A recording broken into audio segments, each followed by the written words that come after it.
entonces vamos a hacer esta prueba. Va a ser por inducción sobre n.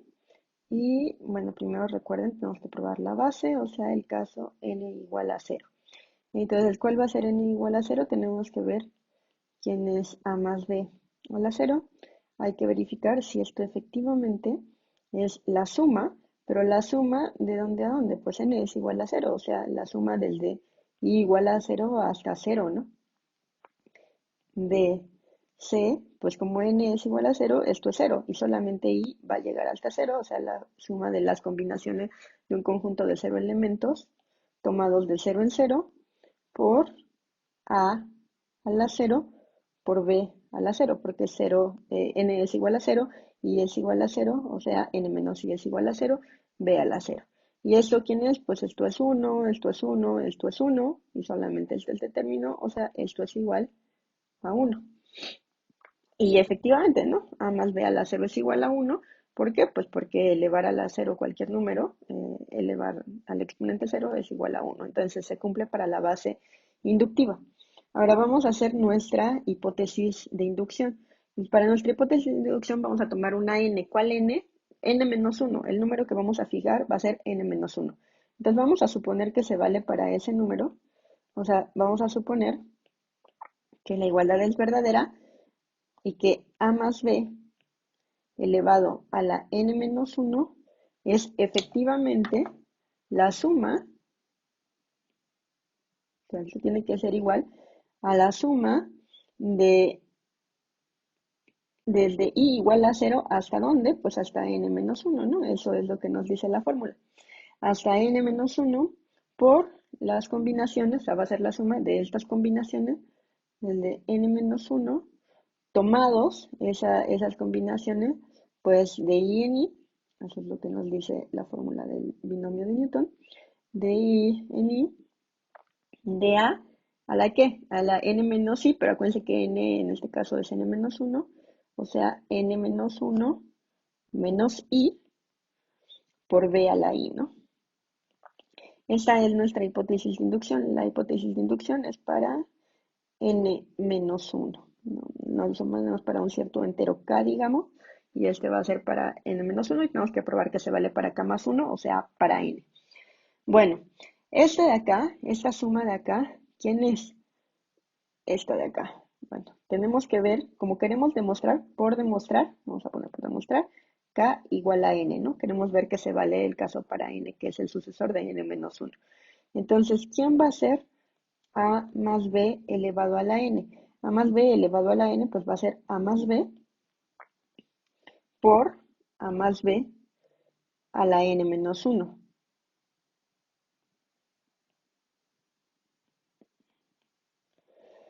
Y esto, por hipótesis de inducción, es a más b por la suma, ¿no? Esta va a ser la multiplicación, según nuestra hipótesis de inducción, la suma desde i igual a 0 hasta n menos 1 de las combinaciones de n menos 1 tomado de i en i por a la n menos 1 menos i por b a la i.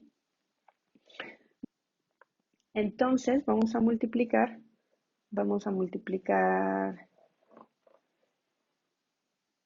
este de aquí por esto de acá, ¿no?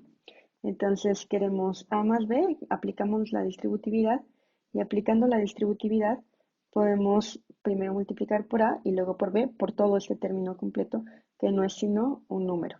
Entonces esto va a ser igual a la suma del de i igual a 0 hasta n menos 1 de los coeficientes de n menos 1 tomado de i en i, y después vamos a multiplicar por este a. Entonces, multiplicar por este a, como aquí tenemos a como base, y el exponente es n menos 1 menos i, va a subir a la hora de multiplicar por a, va a subir el exponente un número, ¿no? Va a subir a su sucesor. Entonces, esto va a ser por a la n menos i, porque tenemos una más, entonces el menos 1 se va. Menos i por bi. Y después por b a la i, por b a la i. Y después esto va a ser más, multiplicar por el segundo término, eso va a dar la suma desde i igual a 0 hasta n menos 1 de las combinaciones de n menos 1 tomadas de i en i, y aquí la a se va a quedar igual a la n menos 1 menos i por b a la i, pero como voy a multiplicar por una b más, eso va a ser b a la i más 1, ¿no? Eso nos sube el coeficiente de b en 1. Bueno, entonces ya tengo ese término, ay, borra. Ya tengo ese término de aquí. ¿Ahora qué? Bueno, ahora necesito desarrollar ese término. Eventualmente lo que queremos es tener una expresión a la que le podemos aplicar el teorema de Pascal y obtener lo que estamos buscando. Entonces, vamos a ver esta expresión de aquí abajo, ¿a quién es igual? Bueno, pues eso es igual. Lo que vamos a hacer es un cambio de coeficiente. Vamos a hacer un cambio de índices en esta suma, ¿no? Vamos a hacer un cambio de índices en esta suma.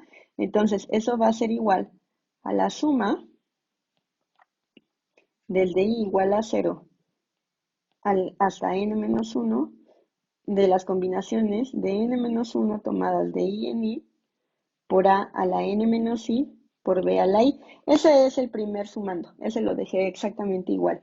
Y ahora voy a cambiar un coeficiente, voy a cambiar i igual a 0, pero van a ver que no pasa nada, solamente es eso, es mover el coeficiente. Más la suma, y entonces i en lugar de empezar en 0 lo voy a empezar en 1. Desde i igual a 1, pero como y lo empecé en 1, ya moví en 1 la suma, o sea que también acá tengo que mover en 1.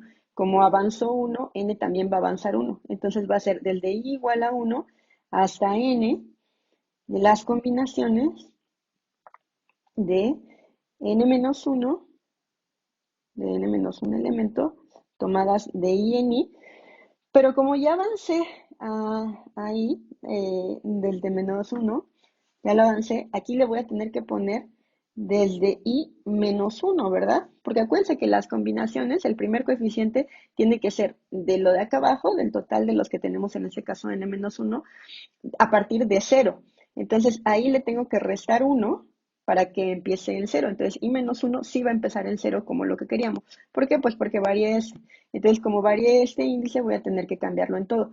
Aquí, por ejemplo, tenemos igual, ¿no? Teníamos n menos 1 menos i, que es lo mismo a n menos i menos 1, y vamos a avanzarlo en 1. Entonces esto va a ser las combinaciones de n menos 1 tomadas de i menos 1 en i menos 1. ¿De qué? Pues de a n menos i. ¿Por qué n menos i? Porque el i menos 1 va a hacer que se vaya el menos 1 porque avance en el índice a un elemento. Entonces ahora en lugar de i menos 1 tengo que tener i para que no se muevan los valores, ¿no? Solamente al mover los índices. Y eso va a ser para i. Y luego b tenemos i más 1. Entonces, como b era i más 1, y aquí de nuevo tenemos que restar 1, ya que para que i empiece en 0, esto va a ser i ya solita, ¿no? Restándole el menos 1 a i más 1. Entonces, fíjense que tengo ese término. ¿Qué fue lo que hice? Al mover este coeficiente y cambiar los coeficientes de esa cosa, lo que hice fue que los exponentes de a y de b quedaran igual. De nuevo, el valor es el mismo. Aquí era i más 1, pero es que aquí tenemos ahí ya empezando en 1 cuando aquí lo teníamos empezando en 0. Entonces, si lo muevo en 1, voy a tener que restar ese menos 1, que fue lo que hice para obtener a b con un exponente a la i. Bueno, ¿y eso qué? Esto es igual. Fíjense que esta suma, ya que estos dos términos coinciden, puedo aplicar otra vez la distributividad y esto es igual a la suma desde i igual a 0 hasta n menos 1 de las combinaciones. Perdón, este va a ser hasta n. Lo vamos a tomar hasta n. Ahora porque voy a sacar a estos dos. Entonces esta suma empieza en i igual a 0 y esta de acá termina en n. Entonces la suma va a ser desde i igual a 0, empezando aquí, hasta n, que es el que tengo acá, hasta n, de las combinaciones de n menos 1 elementos tomados de i en i, más las combinaciones de n menos 1 elementos tomados de i menos 1 en i menos 1. Y eso multiplicado, como ya este ya es el mismo que el de acá, este factor, pues lo puedo multiplicar, lo puedo sacar, ¿no? Y entonces eso es multiplicado por a la n menos i por b a la i. Esa es la nueva expresión que obtengo. Entonces, fíjense, ¿qué es lo que tenemos aquí? Lo que tenemos aquí ya es algo que cumple con las hipótesis del teorema de Pascal. ¿no? Acuérdense que el teorema de Pascal lo que hacía era sumar dos adyacentes del de arriba y eso nos daba al de abajo correspondiente a la enésima posición. Entonces, según el teorema de Pascal, esto sería igual, esto sería igual a la suma desde i igual a 0 hasta n. Vamos a aplicar el teorema de Pascal a esto. Aplicando el teorema de Pascal a esto sería C, las combinaciones de n elementos tomados de i en i. Eso era lo que decía el teorema de Pascal. Acuérdense, el teorema de Pascal decía que, que tenemos las combinaciones de n-1 tomados de m más las combinaciones de n-1 tomados de m-1 en m-1, eso no es otra cosa sino las combinaciones de n tomados de m en m. Acuérdense que era lo que veíamos en el triángulo como sumar dos contiguos y que nos diera el de abajo. Entonces, esto de acá sería las combinaciones de n elementos tomados de i en i. ¿De quién? Bueno, eso es aplicando a esto el teorema de Pascal, de esto de acá, ¿no? A la n menos i por b a la i. Y esto de acá era exactamente lo que decía el binomio de Newton. El binomio de Newton decía que esto era igual a más b a la n. Así es como calculamos los coeficientes. Acuérdense, se ve muy fácilmente porque, bueno, eso de acá es lo que vimos dibujado en el triángulo. Eso de acá, pues nos dice, las potencias de A van a ir bajando, las potencias de B van a ir subiendo. Si I es igual a 0, esto de acá va a ser A a la n y esto de acá va a ser B a la 0, ¿no?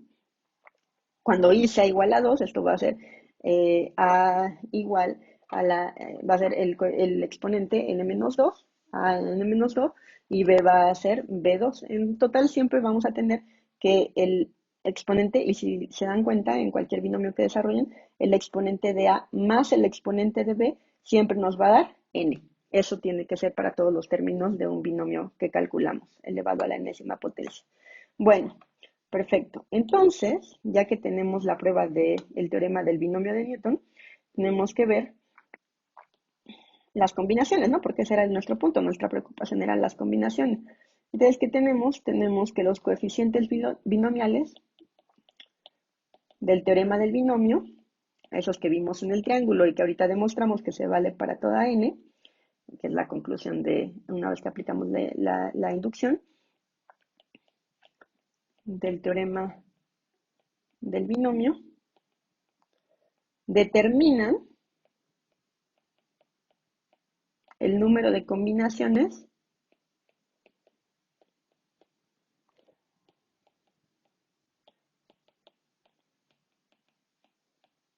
de un conjunto de n elementos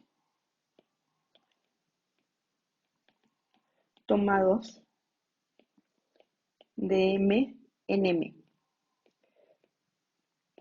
Y vamos a tener que, en general, ¿se acuerdan que lo que les decía de las ordenaciones, ¿no? De las ordenaciones y las permutaciones.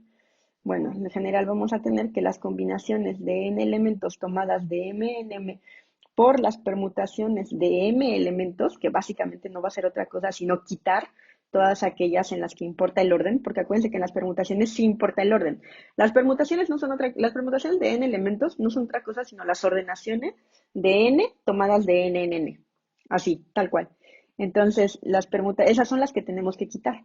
O sea, esto es igual a las ordenaciones de n elementos tomados en m en m. De esto se sigue pues que las combinaciones de n elementos tomados de m en m por m factorial, que son las permutaciones de m elemento, es igual a las ordenaciones. ¿Y cuáles eran las ordenaciones? Acuérdense, las ordenaciones eran n factorial entre n menos m factorial, ¿no? Eran las ordenaciones con repetición quitando las repeticiones. ¿Eso qué quiere decir? Pues eso quiere decir que las combinaciones de n elementos tomados de m en m son lo mismo que n factorial sobre, este está multiplicando, pasa dividiendo, m factorial n menos m factorial, que era lo que habíamos dicho al principio. Entonces, así es como vamos a calcular las combinaciones, a saber, las combinaciones de n elementos tomadas de m en m, que no es otra cosa sino los subconjuntos de cardinalidad m contenidos en un conjunto de cardinalidad n. Bueno, ahorita les voy a poner unos ejemplos de combinaciones, ya que está esto, la parte formal. Vamos a hacer unos ejemplos del clásico de la baraja y ya, con eso terminamos el tema. Muy bien, bueno, pues para finalizar está este que es el ejemplo paradigmático de las cartas, de calcular posibilidades en una baraja. Entonces vamos a trabajar en la tarea para simplificar los números, definir lo que era una mini baraja. Pero la baraja normal, la baraja regular inglesa, tiene 13 números y 4 palos, ¿no? Aquí está el dibujo, pues, del cuadro que los incluye todo.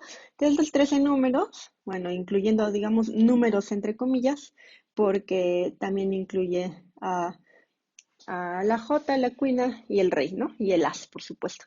Entonces, son 13 números que tenemos de este lado y por acá tenemos 4 palos, que son estos de acá, ¿no? El trébol, el diamante, las picas y los corazones. Entonces esos son 4 palos y 13 números. En total son 13 por 4, son 52 cartas.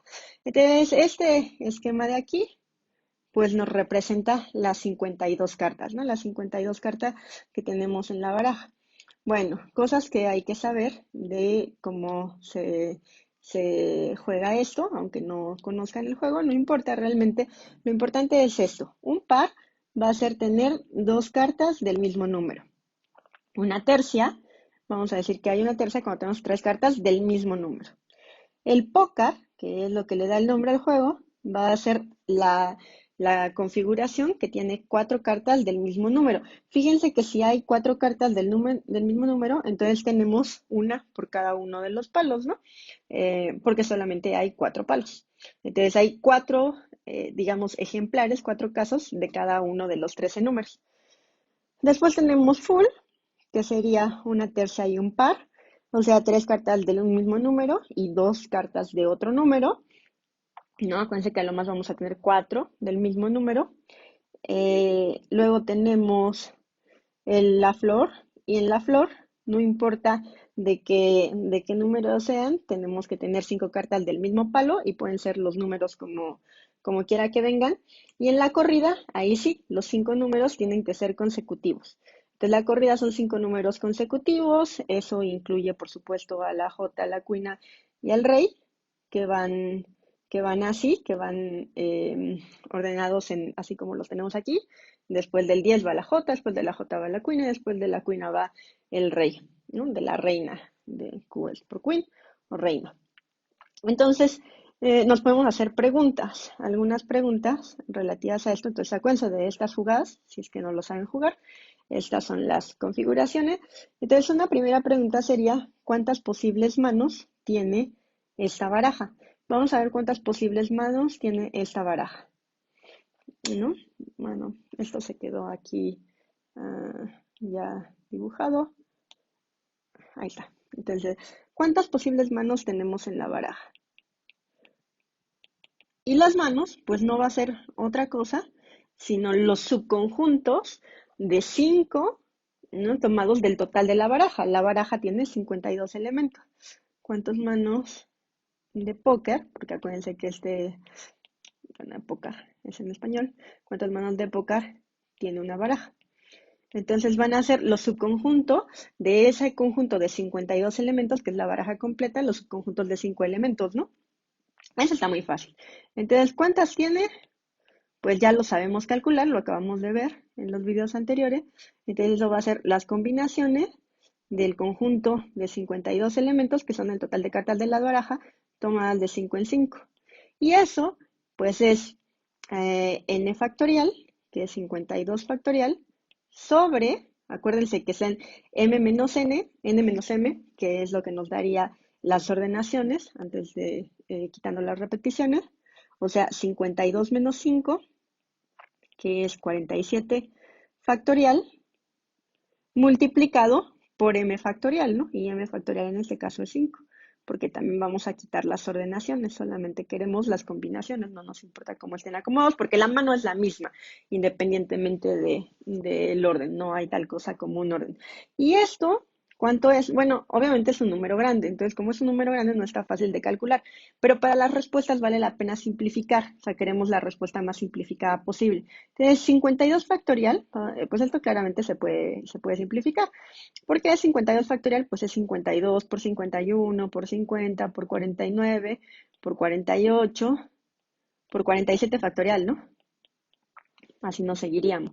Pero acá abajo también tengo un 47 factorial, entonces el 47 factorial con el 47 factorial, pues ya se va, ya me puedo olvidar de esto y nada más está el 5 factorial. Y el 5 factorial, pues no es otra cosa sino 5 por 4 por 3 por 2 por 1. Salen como 4 por 3 por 2, ¿no? El 1 ni lo escribimos, no tiene caso. Y esto, pues lo podemos simplificar todavía más. ¿No? ¿Cómo lo simplificamos? Bueno, vamos a ver. Fíjense que 52, al 52 lo podemos dividir entre 4, ¿no?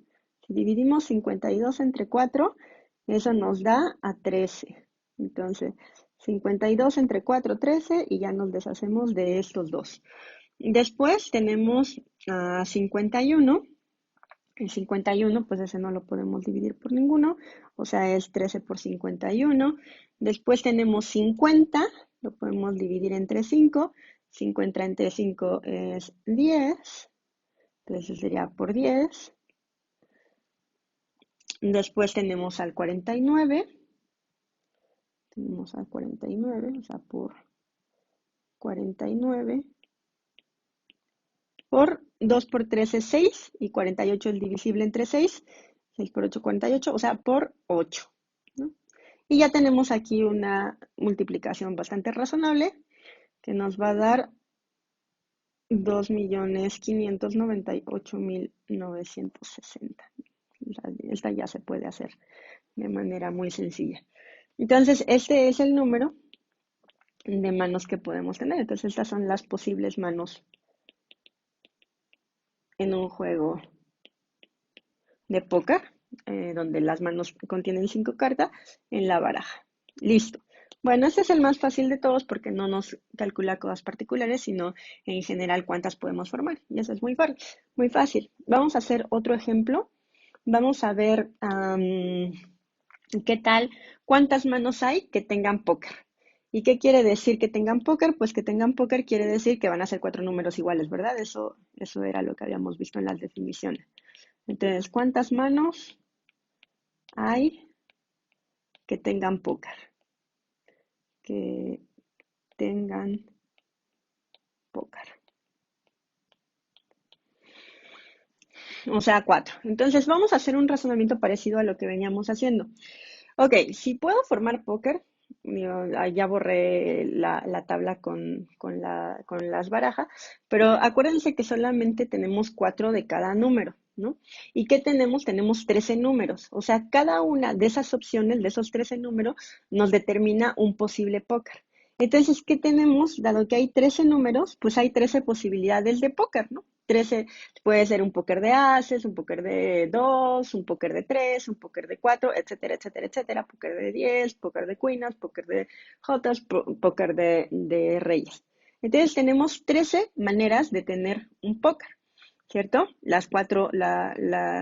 Tener las 4 cartas del mismo número.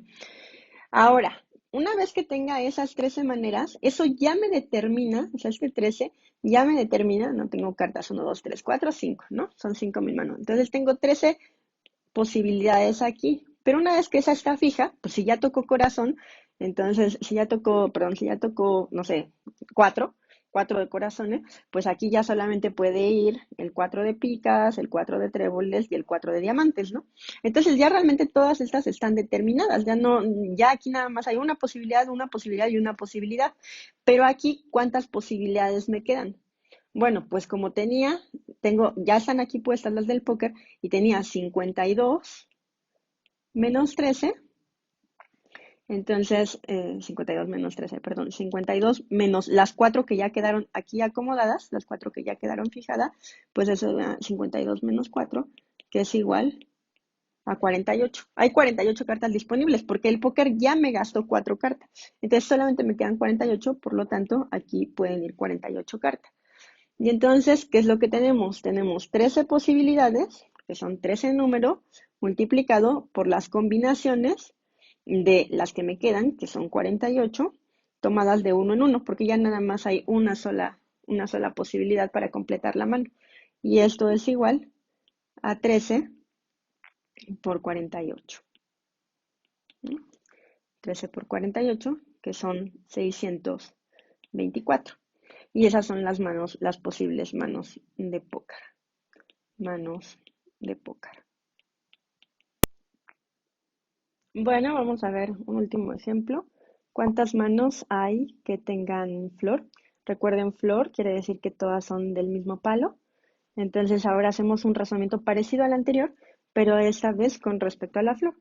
¿Cuántos palos tenemos? Si va a tener que tener todas el mismo palo, pues la primera opción para formar nuestras 5, 1, 2, 3, 4, 5, nuestra mano con 5 cartas, pues vamos a tener 4 formas de tenerlas, ¿no? Porque solamente hay 4 palos y si todas tienen que tener el mismo palo, pues hay 4 formas. Entonces tenemos 4 formas de tenerlas y eso va a ser multiplicado porque, bueno, una vez que tengo un palo fijo, ¿cuántas maneras tengo de tener esa mano?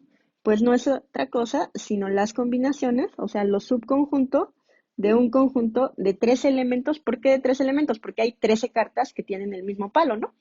Entonces, de esas 13 cartas que tienen el mismo palo, tengo que tomar 5, que son las que van a formar la mano y que al final son los que van a dar la flor.